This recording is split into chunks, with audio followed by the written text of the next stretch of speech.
How we doing, everybody? It's your guy Wardy here. It's May 18th, 2025, and the Amazons are coming off of a Game 2 victory against the New York Yankees in their three-game Subway Series set by a final score of 3-2 that we broke down this past day in our post-game live edition, where we break down the ball game any by any and get into all the key takeaways. So please make sure to check that out in case you haven't already, because I'm really happy that we're dropping this Big Mets update segment later on the day versus 10 a.m. like we typically do here on the East Coast, and that is because we have some breaking news that just dropped over the past hour plus. It doesn't regard the New York Mets, but it does in a way because it has everything to do with their arch rival and the Philadelphia Phillies. The same Phillies are nipping at the Mets' heels right now to try to be first atop in the NL East, and come to find out that yes, they have just lost one of their most important relievers, if not their most important reliever, for the next 80 plus games. We're going to get into that suspension, all the details on and how we feel as Mets fans. From there, we're also going to talk about the pitching, what worked so greatly that we saw this past night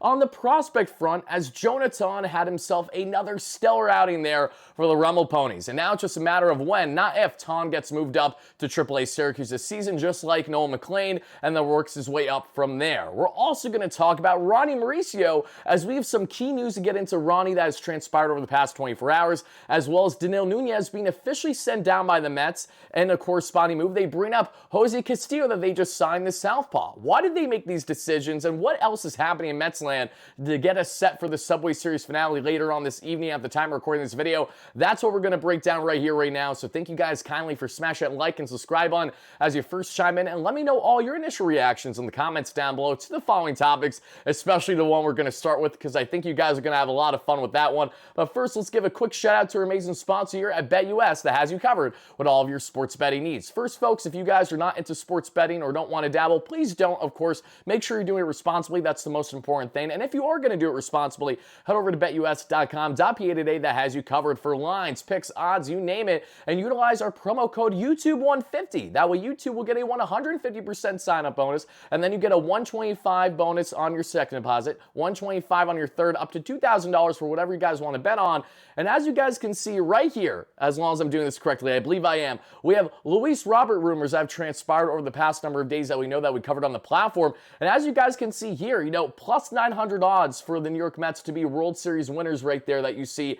Could a guy like Robert be the missing piece? I don't know if he'll be the missing piece, but he could be the cherry on top for this Mets team, depending on David Stearns' interest as we inch closer to the MLB trade deadline. But folks, if you like those odds at plus 900, feel free to play here with all different types of props and plays there in BetUS. And they not only have you covered for sports betting, but they also have you covered on the casino front should you have interest to dabble on that front. So either way, folks, check out BetUS should you have interest. If not, no worries whatsoever, but we appreciate them greatly here as a sponsor on the platform. But to get right into this, everybody, let's start with the news. And that is that, yes, Philadelphia Phillies reliever Jose Alvarado, the same Jose Alvarado that was the same schmuck from all those years ago, and the back and forth with Mets hitters there, including Dominic Smith specifically, that we saw them yapping constantly. We know how much we despise the Phillies. We remember those late 2010 eras with Dom Smith going up against Jose Alvarado, dealing with Rhys Hoskins because he has his you-know-what's in a twist because Jacob Rain threw a little too close to him and he just didn't take it kindly. Whatever the reason may be, the Phillies will continue to be as dramatic as they are on the emotional front, and for the Mets here, we now get to revel in, yes, the demise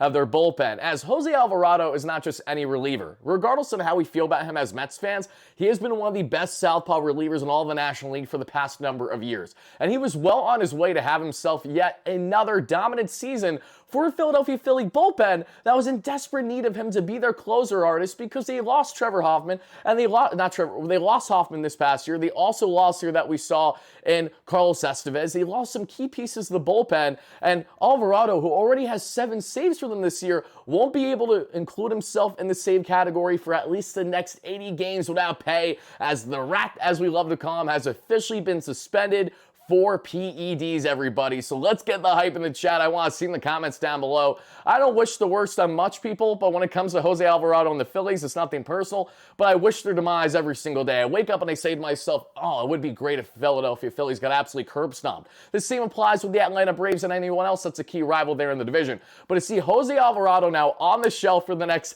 80 games without pay due to PEDs. This is chef's kiss for us Mets fans, because not only do the Phillies lose their stud reliever, a dominant flame-throwing southpaw for the next 80-plus games of the season, but now the Phillies may need to act in a desperate manner depending on what they like about their configuration. I know that they utilize Taijuan Walker as a reliever, and it's worked for the most part thus far, even in a save situation, so maybe they'll lean in more in that direction, which is kind of crazy to see Taijuan going from being with the Mets to now the Phillies on what is a garbage contract. We all know that for him because he was not going to live up to it, and now he's a reliever artist for them. So regardless, everybody, I want to know your initial reactions down below. To just emphasize this a little bit further, how good Jose Alvarado is, everybody. He had a 2.7 ERA, a 2.77 expected ERA, a 1.86 FIP that we saw so far this year, and over 11 K per nine to just a measly 1.8 walks per nine. The guy on his career has a 3.4 ERA, and last season he had just over a 4 ERA, but the year prior, a 1.74 with a 2.73 expected.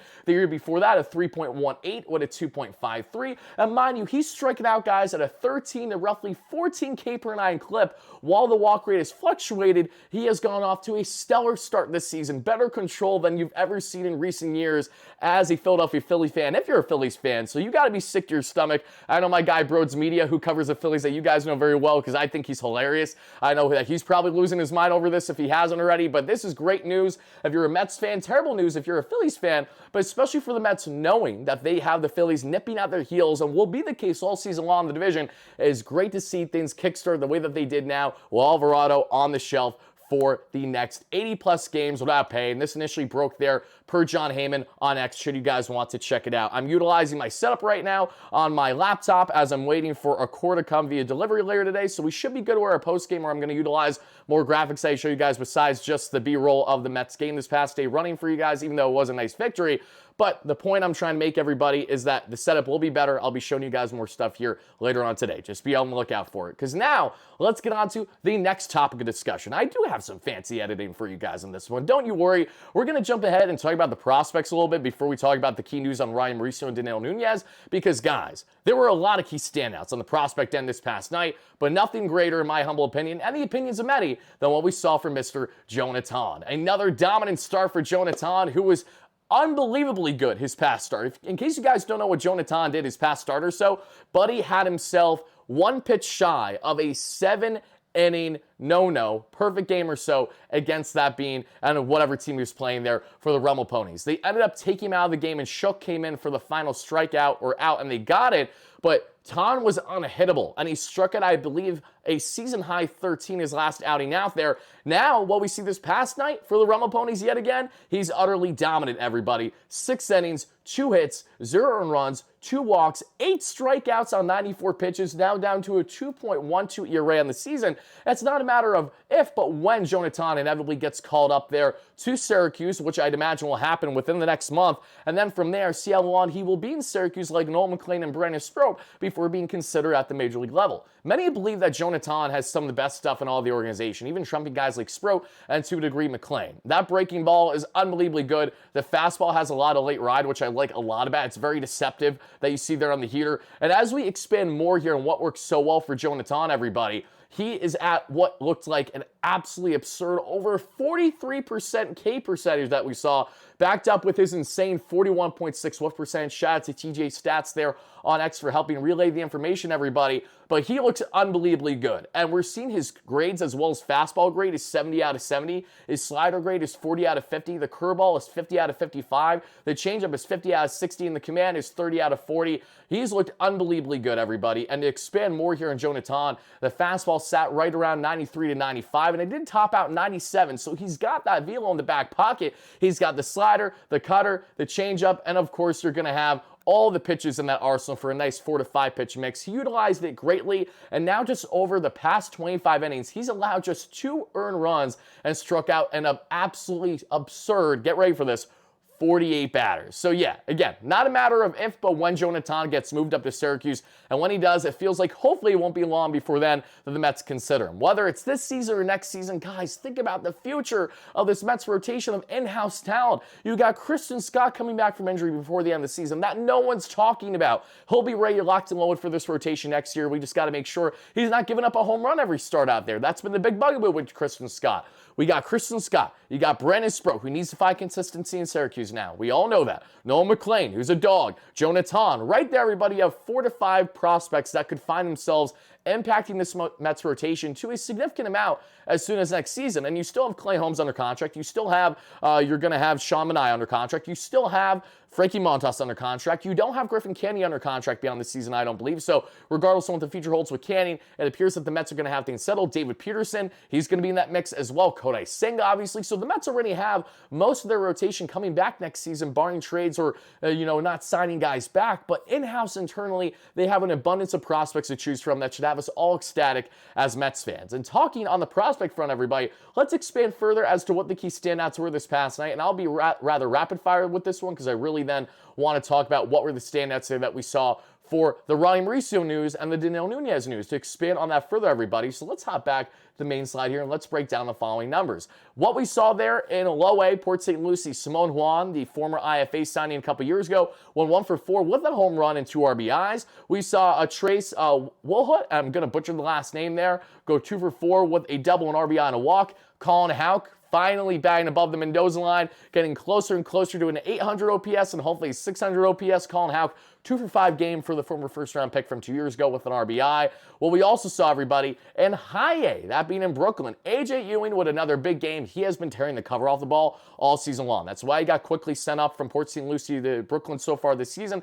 3 for 5 game, 2 stolen bags. Jacob Reimer, 2 for 4. He has been tremendous this season as well. Feels like it won't be long before he's there with the Rummel Ponies. That feels like it's going to be inevitably happening soon. Reimer, 2 for 4 with a walk. He's batting 300 north of 1,000 OPS or so. Chris Suero, who plays catcher, first base, and now you mean to tell me he's playing the outfield a bit too? What is going on? Yes, guys, you heard that correctly. Chris Suero might be one of the most athletic guys in all of the Mets minor leagues right now. He looks unbelievably good, and not only is he a solid game caller, but he's also someone that can impact you in various ways. Again, whether it's left field defense, first base, there's a lot of flexibility with him, and there is certainly a future with Suero. 1 for 2 with a home run, stolen bag, and 2 hit by pitches. And mind you, Suero is a Bronx native, so I'm sure he's absolutely thriving being right by where he grew up there in Brooklyn playing for these Cyclones. We got De Los Santos 1 for 4 with a home run, and Noah Hall, who was on the mound for them, won 5.1 innings of 1 earned run, 5 strikeout ball. Now we see for the Rummel Ponies in Double A, everybody, some key standouts. Nick Morabito, who I absolutely love. He was the Mets Minor League Player of the Year last year. He went 3 for 4. Big game for him with a home run, a walk, and a stolen bag. We saw Kevin Parada go 2 for 5 with not 1 but 2 home runs. Shout out to Kevin Parada, getting that batting average up to a whopping 150 or so. 4 home runs. Love to see that, Kevin, but let's get some consistency for a guy that's looked like nothing short of an absolute bust of a pick that Billy Epper made a couple years ago. Ryan Clifford, 2 for 3. Big game for him. Love that from Ryan Clifford. One of the best power hitters in all the minor leagues for the Mets, and I have been in love with him since the Mets acquired him. And that trade with Drew Gilbert there for Justin Verlander. Wasn't a top pick either, but he's thrived big time. 3 RBIs, a double, and 2 walks. And Jonah Tong, we talked about Jonah Tong. So now getting up to the AAA level, Joander Suarez, everybody. I'm so excited to break down Joander Suarez. He had a big game. 5.2 innings, no earned runs allowed. Joander was a guy that was actually, if I'm not mistaken, exposed in the Rule 5 draft this past year, or he was just a MILB free agent that the Mets did bring back. And that's great because Suarez, in my opinion, has been one of the most slept-on arms in all the minor leagues we've seen this past year. And it's great to see him blossoming early on now with Syracuse as he's been moved up this season. Jackson Reitz had a home run at catcher. Drew Gilbert went 1 for 3 with a walk. He's been batting in the top 3 or top 4 of the order all season long there for the Syracuse Mets. And Jared Young, 2 for 4 with an RBI. So those are your quick prospect updates, everybody. Out of all the players we just relayed, which one is your personal favorite and why? I would love to hear it in the comments down below. Now, folks, last but not least, let's get into the news here, specifically on Mauricio and Nunez, because we did see this past day that Mauricio has officially been moved up to AAA Syracuse. This shouldn't come as a surprise to anybody, but let me relay as to why exactly this is happening in case you're unaware. Carlos Mendoza spoke to the media approximately 3 or 4 days ago and explained that in response to Anthony DeComo's comments, that it wouldn't be long before Mauricio got moved up to Syracuse, regardless of what he was or wasn't doing with the Rummel Ponies, because he's just making sure he's healthy and getting the rehab in. He looked good, had a couple doubles that we saw for the Rummel Ponies, gets moved up to AAA Syracuse, and he will be there entirely until the Mets either have a position of need and he's thriving that can warrant a call-up, or if he plays so well that he forces the Mets' hand that they need to bring the kid up because clearly he's making a difference. This is the same Roddy Mauricio who burst on the scene for the Mets that we saw just a couple years ago in 2023 towards the end of the season there when the Mets, of course, were out of it in playoffs after selling off the trade deadline. Mauricio was called up, and that infield option that can play second, third, and short. He is electric, has so much raw tools and raw ability, especially when he bats from the left side of the plate. It's very menacing. From the right side of the plate, not so much, and I think he's going to thrive better if he actually becomes more of a full lefty hitter than a switch hitter, but we'll see obviously what the future entails there for Roddy Mauricio. Huge power bat. We know he can rope home runs like no tomorrow. We've seen him crush baseballs in spring training and in Syracuse in years past when he's been healthy, but ramping up there from that injury that he sustained and missing baseball activities for over a calendar year, naturally this is going to be a slow roll for Roddy Mauricio, but the great news is that he's healthy, there's no setbacks now, and he's locked and low to play everyday games there for the Syracuse Mets until Carlos Mendoza has a valid reason to bring Ronnie up. So Mets fans, I definitely want to know your thoughts about Roddy Mauricio in the comments down below, specifically on the front of him coming back, hopefully to the Mets either this season or next season. The great news is that the Mets have such enough quality in their depth that they don't need to force their hand to rush a kid up just for the sake of rushing him up. Between Roddy Mauricio, Jet Williams, so many others in the group there that we think of infield options. You know that they have an abundance of them right now. That's a great problem to have. It also wouldn't be shocking if the Mets maybe trade away one or two of these guys by the deadline if they're really trying to seek something of greater value that'll help them now and longer term. We know David Stearns doesn't like to give up prospects for rentals much, but for guys on, say, multiple years of control, that's where things become different. So I'm very infatuated with the idea of David Stearns testing the market greatly leading up to the trade deadline, either for more pitching help, more things to round out DH, corner outfield, or naturally, what you're going to look for, what every team's going to look for, is the bullpen help. You can never have enough arms, even with all the arms the Mets have in the minor leagues, and I do like them quite a bit. You can never have enough more quality on that front, which now brings us to our final discussion today, which has everything to do with Danilo Nunez being sent down. Now, this is the same Danilo Nunez who had a 7 ERA when he was sent down and did have his last two outings of scoreless outings. Wasn't terrible by any stretch, and even had a 1-2-3 and won them at least. But why is Danilo Nunez being sent down, and why is Jose Castillo, what is 11 ERA so far this year, and a cup of coffee there with the Arizona Diamondbacks being considered? Well, in simple response for Jose Castillo, he's a guy that back in 2018 was dominant the last time he was really getting a major league look there. Since then, he's dealt with ailment and also has been in the minor leagues where he's been solid for the most part. And we know that David Stearns isn't against going after guys that have been more minor league players versus major league talents because it means that they just have potentially untapped potential that we can utilize in-house with our pitching lab with Jeremy Hefner, Desi Driscoll, Eric Yagers, just to name a few, to really get the best out of them and their arsenal. So the Mets can never have enough lefties, and when Jesus Cabrera being utilized well, they would like another lefty option in there in that bullpen for now. So they're going to give Jose Castillo a look. Whether it works or not, that is yet to be seen, but the Mets did need a fresh arm, and they did feel inclined to send down Danilo Nunez after his latest outing, even after he performed well, as Carlos Mendoza is quoted saying himself, he just needs to work more on that command, especially the strike zone. Now, mind you, Nunez was walking guys at an absolutely absurd clip when he was first called up by the Mets this year. So I'm not exactly sure why they brought him up when he was sent down for the same exact reason. I don't know if they firmly thought that what we saw at AAA just wasn't going to transfer over there to the major league level. Maybe that was the case to a degree. Maybe they were underwhelmed seeing Nunez again walk everyone their mother in his first outing of the year that we saw there. Thankfully, it didn't hurt the Mets too terribly. I mean, it did at the time, but regardless, Nunez is absolutely fantastic when he's right. With the fastball touching 98, 99, and the slider sitting in the high 80s, there is a lot of intrigue for someone like him, especially as a setup option that we're going to need to lean on at times with guys like A.J. Minter out for the year. So Nunez, I love this stuff, but he's yet to really locate that command the way that he wants. So the Mets are sending him back down to AAA, knowing he has options on his contract in order to do so, and we'll see how he does in Syracuse for the time being. And when the Mets do need an arm again, and when they do want to consider Nunez, they absolutely will. But I will just say this, if there is one thing that we can critique Carlos Mendoza on, it's that when the Mets were going to initially call him up, he said that when we're going to call him up, he's going to be here for the long haul. Like, he's not going to be back down anytime soon. And that was the initial belief by many, obviously. But what do we come to find out, everybody? We come to find out that all it took was what? Tops 2 weeks before he was sent back down? So Unfortunately, the results were just not in there in Nunez's favor, nor Carlos Mendoza's enough to warrant keeping him in the bullpen.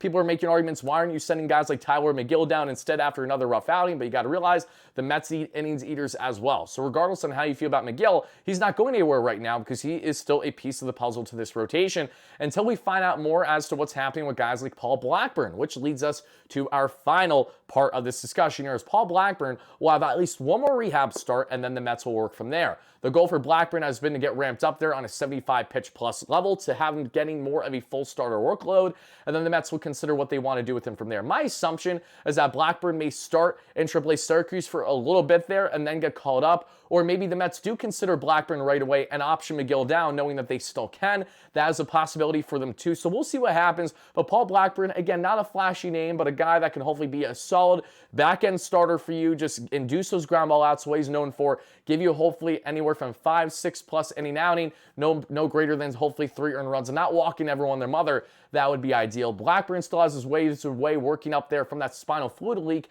that ended his season prematurely last season after being acquired by the Mets and out after just 4 starts or so. It wasn't long before he was down with injury for the remainder of the season. So Blackburn, we'll see what happens there. Tyler McGill, same exact thing applies, but we're saying this, mind you, when Frankie Montas and Sean Manaea are just a couple weeks away from returning this Mets team. Whether they return in the beginning of June or they don't return until the middle of June because we're still waiting for them to officially begin their rehab and ramp up, we'll soon find out. Right now, the fact that neither of them have started a rehab yet where they're towing the rubber and actually in-game action for the Cyclones, the Rebel Ponies, or Syracuse does kind of tell me that I shouldn't expect them back any earlier than, say, the second week of June or so. But we'll see what happens on that front, everybody. Again, let me know all your initial reactions and thoughts in the comments down below to the following topics that we broke down, from the Phillies having Jose Alvarado suspended 80 games without pay for PEDs, to Jonah Tong dominating, and a bit more on the prospect end, your key takeaways there, and of course, everything going on with our guy in Mauricio, Nunez. When do you expect him to be back up with this Mets team? I'd love to hear that. And the future of Paul Blackburn, as Carlos Mendoza and David Stearns are still pondering as we currently have this discussion. Thank you guys again for watching. I will see you all later on today for our latest New York Metropolitan postgame show. Win, lose, or draw against those Yankees, we're going to talk about it. So until then, have a great one, folks. And as always, no matter what, let's go Mets. Peace out, everybody.